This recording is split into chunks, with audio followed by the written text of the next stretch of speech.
Good morning, everybody. Uneducated Economist here. So I'm going to leave a link down in the description for you guys. Larry Summers has basically saying that the Fed has lost their way, can't figure it out, don't know what they're doing. And this is like a common narrative going on out there, like the Fed has lost control. And mainly it's due to the high inflation and the fact that they didn't lift interest rates sooner to combat inflation. But they weren't trying to combat inflation. They were trying to get inflation. We know this from the Federal Reserve speech that we covered the other day, the one that I keep referring back to, Monetary Policy Strategies for a Low Neutral Interest Rate World. So while people continue to talk about the Federal Reserve and how they have missed the mark and lost their way and don't know what they're doing and, basically is wrong, they're doing exactly what they said they were going to do. Listen to this part of the speech. He's talking about the different options to deal with the fact that they had a low neutral interest rate. I guess I should explain that. Low neutral interest rate. That's when the Fed funds rate is so low that dropping of interest rates is no longer an effective tool for stimulating the economy. Typically, the Federal Reserve would want to drop the Fed funds rate around 5%. This would get people out there borrowing money to buy houses and cars and go on vacation. But the Fed funds level was too low to drop it 5% without running into the lower bound of zero. And although a lot of other nations have gone into negative interest rates on their policies, the Federal Reserve and a lot of economists out there don't necessarily feel that that is an effective tool for dealing with the economy. And you can just go and look at those nations that have gone into negative interest rates, and it's not like they're really killing it, right? They're not doing quite well. So going into negative interest rates still has a questionable theory behind it on whether or not that is going to be an acceptable way of stimulating the economy. Now, in this speech, he talked about 3 different ways to combat inflation or to deal with the interest rates, the low interest rates. Now, the Fed funds level, this is a target rate, the Fed funds rate. It's just a number that they wrote on the wall saying this is what we're shooting for. It doesn't have an exact method for achieving that, except that they use like the repo facility, like the standing repo facility, and the interest on excess reserves. See, typically, when the Federal Reserve would want to mess around with them Fed funds rate and either raise or lower them, they would buy and sell reserves and treasuries off the big banks. So at the end of the day, the big banks like the JP Morgans, Goldman Sachs, these type, they would have, some of them would have excess reserves and some of them would be in need of reserves. The ones who had excess reserves would lend them to the ones who were in need of reserves, and that lending rate, that overnight lending rate, was the effective fund rate. That's how they came up with it. Now, that was a limited reserve system. This is what they used years ago. And they would buy and sell those treasuries, those reserves. They would mess with those on the big banks to achieve that appropriate level to have that overnight lending rate be the Fed funds level. All right, I hope I explained that correctly. That has now moved. They don't do it that way because now we have this abundant reserve system where all these banks are just loaded up with reserves. So they had to figure out another way to adjust that Fed funds level. And now they do it with the standing repo facility, which used to be just a kind of like a safety. So if things got kind of out of whack, they would have this facility that they could buy treasuries with or take cash and hand out treasuries. And they do this kind of like overnight swapping with it. So this standing repo facility, this is like the floor. Like this is as cheap of an interest rate as you're going to get. It's very low, but it gives a place for people who have excess cash, like money market funds, these big banks, a place to put this cash. Like if you have too much cash, what do you do with it, right? That's kind of an odd thing to think about, having too much cash, but it does happen. So they need a place to park this cash, especially like money market funds. If they don't have a place to put this cash, they end up going negative, which is called breaking the buck, where they don't have enough like money in their accounts to pay their money market holders. I don't know if I explained that right, but essentially the money markets need to find some place to get a little tiny bit of interest from the cash that is deposited with them.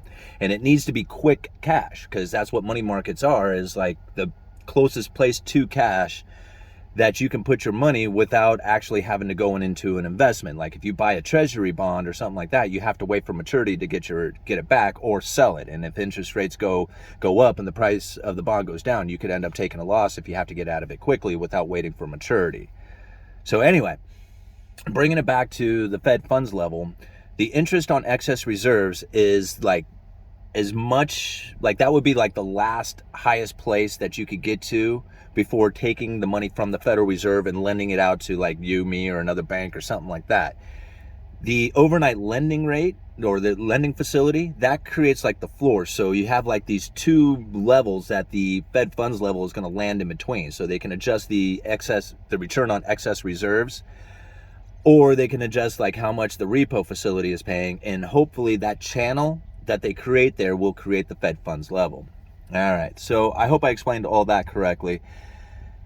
The problem with it is now is that the interest rate, the Fed funds level, that is a low neutral interest rate. The neutral rate is the rate that is no longer accommodating nor restricting the economy.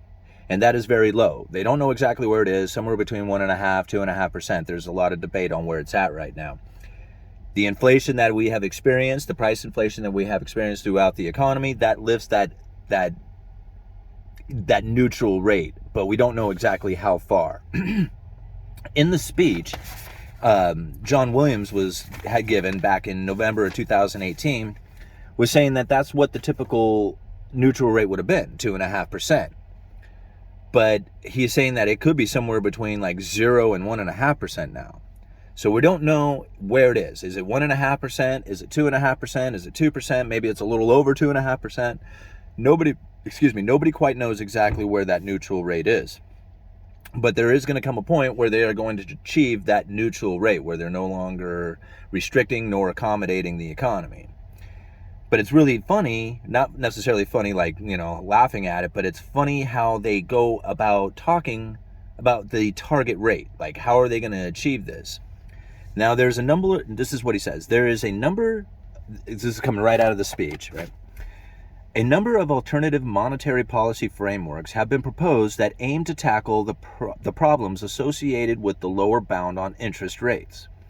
Although they differ in many ways, it is useful to divide these proposals into three broad categories. First option is to maintain the basic framework of inflation targeting, which they don't do anymore, right? They used to have a 2% target that they would shoot for. That's moved. They don't do that. But he's saying this is a possibility. Let's see here. Targeting and relying on a combination of aggressive, conventional, and unconventional policy actions when facing economic downturns to limit the deleterious effects of the lower bound. This carries with it the risk that inflation expectations become anchored at too low a level. So that's pretty much the quantitative easing from 1, 2, 3, and 4, all from the last decade or whatever. That's pretty much how he's describing. That's what he's saying. It's just like we had this like kind of conventional, unconventional. We dropped the interest rates as low as they would go. We're shooting for a 2% target, and that kind of failed. I mean, basically option one didn't do very well. He doesn't say that. I'm saying that, but that's how it reads here, is that, this carries with it the risk that inflation expectations becomes anchored too low a level. And that's what they ended up with. Like the 2% target was under that 2% target for most of the last decade. Okay, the second option. The second option is average inflation targeting, whereby the central banks purposefully aim to achieve an above-target inflation rate in good times, when the lower bound is not constrained. Properly designed and implemented, such an overshoot can offset the inflation undershoot during bad times, so the long-run average inflation rate and inflation expectations are in line with the target. Now that sounds a lot more like what's going on today. Then he talks about the third option. The third option is a price level targeting, including various offshoots such as nominal GDP targeting and temporary price level targeting. In such a regime, central banks commit to keeping the price level near a steady growing target path. Like average inflation targeting, this strategy promises to overshoot the target inflation rate in good times to make up for the inflation undershoot when policy is not constrained. So it sounds to me like they were going to allow inflation to run extra hot, extra long for an extended period of time on purpose to make up for the fact that they did not have the 2% target that they were shooting for.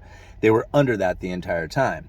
So now we think about like what all these economists are saying that they failed, they missed it, they missed the mark, they're way over their 2% target.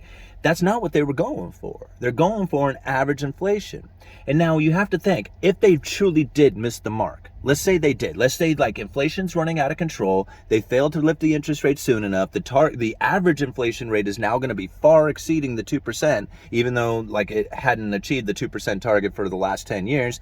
But let's say the inflation is so bad right now that the average is now up above that 2% target, or that 2% average target. Let's assume that's happening right now. So as the Federal Reserve goes to lift interest rates and the economy starts to stumble, if the average inflation rate is still above the 2% target, we could see continual increase in interest rates even though we are going into recession, because the Federal Reserve will keep the interest rates up in bad times. All right, didn't he say it? Properly designed and implemented, such an overshoot can offset inflation undershoot during bad times, so the long-run average inflation rate and inflation expectations are in line with the target. Inflation expectations. So now, how are you going to get the people to believe that there is not going to be inflation going into the future? You have to have interest rates incredibly high during a recession, and people are going to go like, holy moly, the inflation expectation that we had, that interest rates are going to, or that inflation is going to continue to run high into the future, gets wiped out. That's what they're looking for, so that the average long-run inflation lands with the target. Until people start believing that the average inflation rate is around 2% or is low, we are going to see the interest rates, the Fed funds level, that's going to continue to stay elevated even if we go into a downturn in the economy. See, a lot of people that think soon as the economy turns and we have like massive unemployment and all these people start getting laid off and businesses and bankruptcies start going out of business and bankruptcies are all over the place. When people start feeling that is going to be the case going into the future, then you might start seeing the average inflation targeting change the way the Federal Reserve is conducting their monetary policy with the lifting of interest rates. But if they can lift interest rates and people think that there's inflation coming, then they're going to just keep right on in lifting the interest rates, regardless of what happens to the economy. But if people have that perception, the inflation expectation is still high, they're just going to keep running it right on up. So that's what I feel is going to happen. We are going to see a downturn in the economy and the Federal Reserve continue to lift interest rates in order to get that average 2% due to the inflation expectation. You know, this is something kind of odd to think about. Like, you're going to see high interest rates during a time when the Federal Reserve would typically want to drop interest rates. Just like we saw the interest rates like staying low during a time when we saw inflation taking off. Typically, the Fed would want to combat that, but they didn't do it right away. They kept the interest rates low while the inflation was taking off. So when inflation is starting to drop, unless the expectation changes dramatically, even if the inflation starts to come down, if it doesn't reach that target, they're going to keep the inflation or the Federal Reserve funds rate at an elevated level. Did I say that right? They're going to keep interest rates high during bad times. That's what I'm going to say. All right, uneducated economist, you let me know.